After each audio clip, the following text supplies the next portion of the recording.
Welcome to part 2 of the presentation. Now earlier I said it's good to talk, but maybe it's even better to feel listened to. By being listened to, we can hear our ideas reflected back by somebody else, and this gives us the potential for heightened awareness, for potential discovery, and then building on that discovery to formulate plans of action of what to do next to move forward within particular research projects. Now I'd like to give you an overview of the 1992 Cooperative Development Framework devised by Julian Edges. Now in this framework there are two people. There is a speaker and an understander, and both agree to certain modifications on their language behavior. The speaker is free to talk about any topic he or she wishes to do so. The speaker, through a session, will move through heightened awareness about their particular research project, possible discovery, and then move towards the formulation of a plan of action of what is to be done next. Now the understander supports this exploration and can use different interactional moves to help the speaker with their journey. And first of all, the understander uses attending, making the speaker feel listened to, wanting to talk, wanting to increase awareness of what is being said. And secondly, the understander uses reflection. Reflection is the most important move. Here, the understander listens carefully to what the speaker is saying and then reflects back, trying to get to the heart of the matter, reflects back to the speaker what is being said, so the speaker can hear it repeated or reflected back and decide whether that is what he or she meant to say, intended to say, wanted to say, and can then move forward from that. The understander can also use thematizing and challenging. For example, if the understander feels that the speaker has said X, but there is a connection to Y, the understander may point this out to the speaker. Earlier you said the point X, now you're saying Y. Is there a connection between these two? Now the speaker is free to say, yes, there is a connection, and explore that connection, to say, no, there isn't a connection, or even to ignore the thematizing move and carry on with their own exploration or their own direction within the discourse. Similarly, challenging is where the understander can say, earlier you said X, now you're saying Y, there seems to be a contradiction between the two, how would you reconcile these two? Once again, the speaker has the freedom to accept and explore the challenging move, to reject it, or to carry on with the direction that their discourse is going.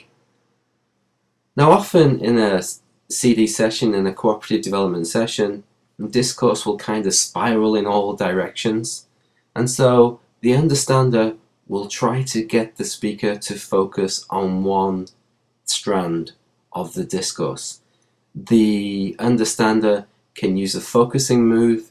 You've been talking about the topic X, you've been talking about the topic Y, you've been talking about the topic Z. Is there anything here that you would like to work on further in today's session?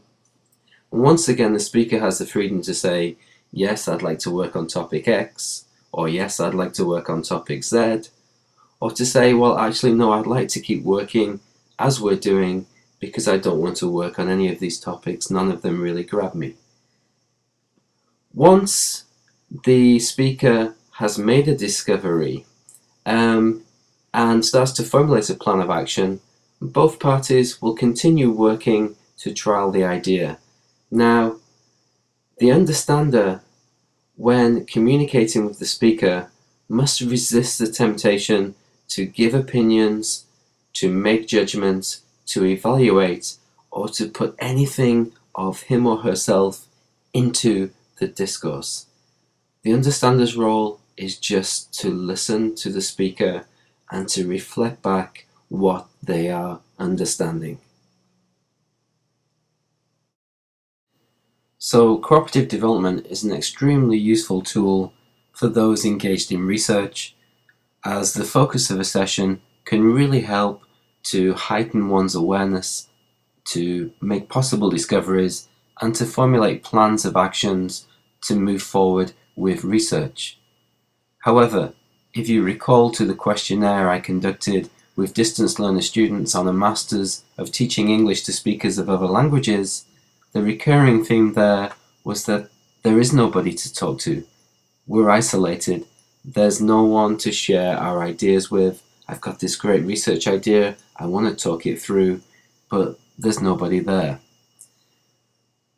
What I've done is to adapt Edges' Cooperative Development Framework and to create IMCD. Using an instant messenger tool, it could be MSN Messenger. Recently I've started to use Skype Messenger. I make an appointment by email to a fellow IMCDer, and we agree to meet online at a specified time. I click on the person on my buddy list, which opens the chat window, and then we are free to begin the session. In the session, one person is the speaker, but they're not really speaking because they're using IM, so we could call them a typer or a speaker typer, and they're the person who's going to explore their research in the session, and the other person would be the understander, who's going to read the ongoing text and to make reflections back to the speaker typer. Now, by doing this, we can do this from the comfort of our own homes, just using the internet. You can work with distance learner students from all over the world. So if you're on a course, a distance learning course with people all over the world, you can just click on and begin to work together in this way. It really, really does overcome any sense of isolation that one may be experiencing as a distance learner student.